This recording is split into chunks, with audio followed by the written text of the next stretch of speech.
In this video, I'm going to teach you how to remove a member from Microsoft. So in order to do that, what we can do is we can head over to planner.cloud.microsoft.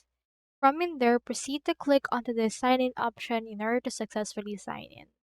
Now, do take note that personal accounts are not supported for Microsoft Planner, so it's only supported for organization accounts or team accounts.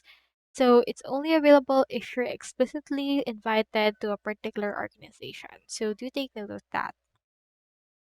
Now I have in here my actual plans. So let's choose right here this plan because this one is shared to other people. Let's click on this right here. Once you have clicked on that, this will show you the actual plan.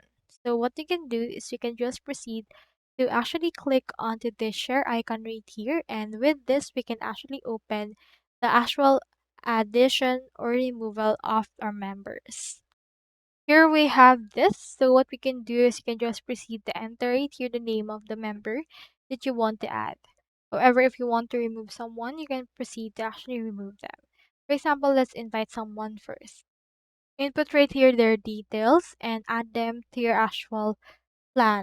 Now, once they're added, you have the authority to remove them right here.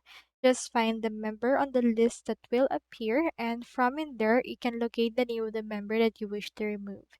Initiate the removal by clicking on to the right of the member's name. You can click on the ellipsis icon or the three dots, and then from the menu that will appear, choose the removal option from there in order to remove them. So do take note of that. Thank you so much for watching, and if you have any questions, you can comment them down below on the comment section below. Now, thank you so much for watching, and if you have anything or any topic that you wish to know of, let us know as well. Thank you so much for watching.